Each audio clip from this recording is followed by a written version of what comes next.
মুরগির মাংস রান্না করব, তার জন্য এখানে মাংসগুলো ধুয়ে রেডি করে নিয়েছি। আলুগুলো ভেজে তুলে রেখেছি।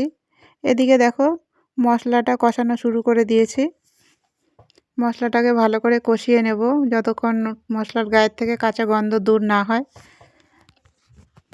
তো এইভাবেই আমি মশলাগুলো কষিয়ে নেব। দেখো মশলা কষানো হয়ে গেছে। মশলার গা থেকে কত সুন্দর তেল ছেড়েছে।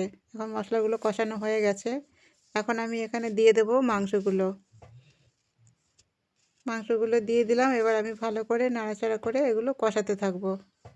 বেশ কিছুক্ষণ সময় ধরে মাংসগুলো কষাতে হবে। মাংস কষানো না হলে মাংস খেতে ভালো লাগবে না। যে কোনো সবজি কষানোর উপরে নির্ভর করে স্বাদ। তো যত কষাবে তত স্বাদ বাড়বে। তো দেখো আমি মাংসগুলো কষিয়ে নিলাম কত সুন্দর করে।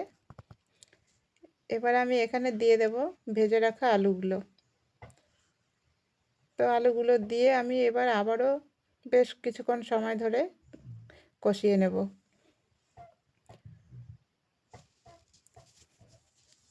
তো দেখো আমার মাংসগুলো কষানো হয়ে গেছে। এখানে আমি দিয়ে দেব গরম জল।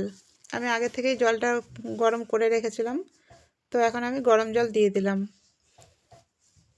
তো জল বেশি দেব না, আমি আমার প্রয়োজন মতো জল দেব। তো এবার আমি এটাকে ঢাকা দিয়ে রাখবো। তো চলো এটা হতে থাকুক, আমি ততক্ষণ অন্য কাজ সেরে আসি।